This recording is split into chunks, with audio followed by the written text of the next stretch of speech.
Here's a full body beginner calisthenics workout in my home gym for strength and flexibility with detailed exercise tutorials, sets and reps, and a printable program in the description of the video. The primary workout is a scapular push-up, tuck lever, and shrimp squat.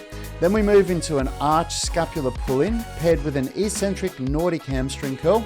And we finish with a hanging L raise paired with a loaded pike, contract and reach stretch. I'll teach the exercise techniques in detail, and I'll also provide you with some regressions in case the exercises I'm doing are a little bit too hard for you. I'll share why I pair push and pull and legs in the same workout, and why I also include strength and flexibility. The primary component of the workout always consists of the most challenging exercises. The scapular push-up builds the foundational straight arm strength in the push pattern, essential for planche work and handstands. The tuck lever builds foundational straight arm scapular strength work used for front levers and pull-ups. Now, the way I pair exercises together is an often misunderstood part of programming. And by training antagonistic muscles in a 1-to-1 ratio, you increase flexibility and strength potential. Scapular push-ups target the serratus anterior and pec minor, and the tuck lever targets the lats, mid and lower traps and rhomboids. Both these muscle systems are antagonistic to each other, meaning that whilst you use one, the other is resting. This push-pull concept is much more efficient when you compare it to straight sets where you need much longer rest periods. The third exercise for the primary workout is a shrimp squat, which I include here because currently I'm doing a 2-day program split and my other day is bent arm strength, and I definitely don't like to include leg work there. All right, let's talk technique, sets and reps. And remember that I've got a downloadable program for you in the description of this video. I'm doing 5 sets of the primary workout with 90 seconds rest between each exercise. And you do this as a circuit. For the scapular push-up, we set up with the index fingers facing forward, so don't let them turn in or out, about shoulder width apart, so this acromion process here, and then splay the fingers out wide. Make sure that you externally rotate the upper arm while you pronate your forearm so that you keep those elbows straight. Keep your feet together, legs straight, and your glutes engaged with your belly button drawn in. Keep the scapula depressed at all times and elbows straight. Retract the scapula and then protract as much as possible and hold for 3 seconds. Perform between 3 to 10 reps. For the tuck lever, we externally rotate the upper arm so the elbow locks straight. Make sure you depress the scapula as you pull into the tuck and pull your knees into your chest as much as possible and lean your head back. Retract your scapula as hard as you can, so you're trying to pull your shoulder blades towards your spine. And once you're in the tuck, you're thinking of keeping that scapular depression and retraction whilst keeping the elbows straight at all times. Any bend in the elbows is considered a failed rep, or not being able to retract your scapula is also a failed rep. We want to hold this for between 15 and 25 seconds per set, and you want to be able to maintain the same hold time for all 5 sets.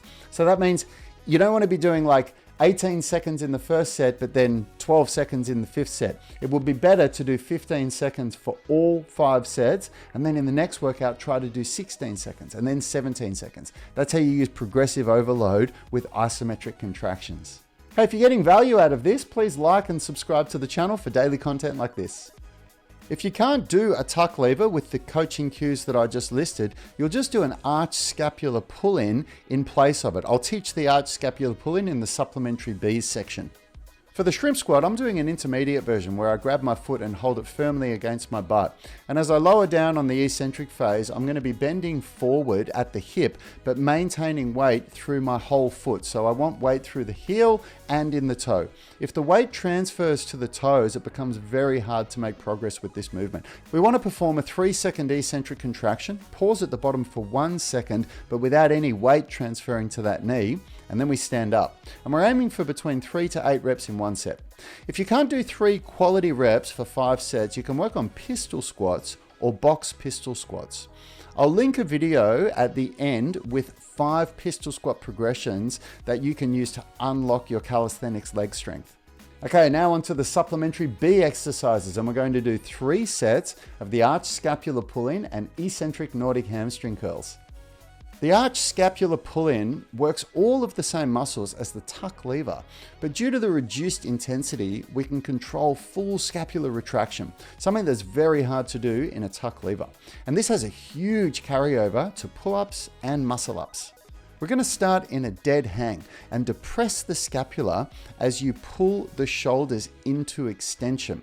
And we externally rotate the upper arm as we do this to keep the elbows straight.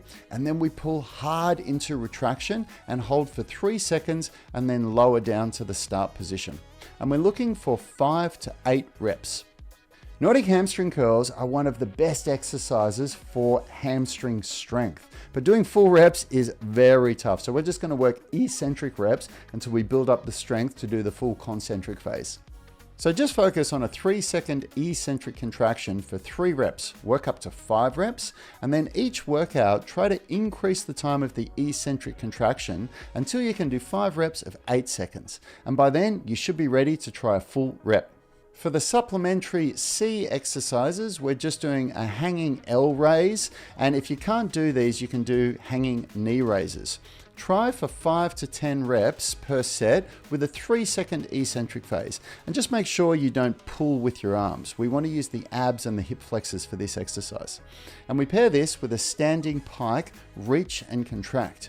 Now, if this is too hard for you, you can just do a Jefferson curl. I like pairing these 2 exercises together because the hanging L raise activates the hip flexors close to the end range, creating a neural response that relaxes the hamstrings for increased range when you do this Jefferson curl reach and contract. So I do a really slow Jefferson curl first, so I'm really thinking about getting movement through every vertebra in my spine. Once I get to the bottom, I hold for 5 to 10 seconds, contracting my quads and hip flexors hard. And then I bend the knees to reach a little further with the kettlebell. Then I try to keep the kettlebell still as I straighten my knees, so I'm going deeper into the stretch, and I repeat the 5 to 10 second contraction, and I do that for 3 reps. If you click or tap the screen there, you can see the video with the 5 exercises to unlock your pistol squat. And if you've got any questions about this, please hit me up in the comments or with any videos you'd like me to make, and I'll see you in that next video.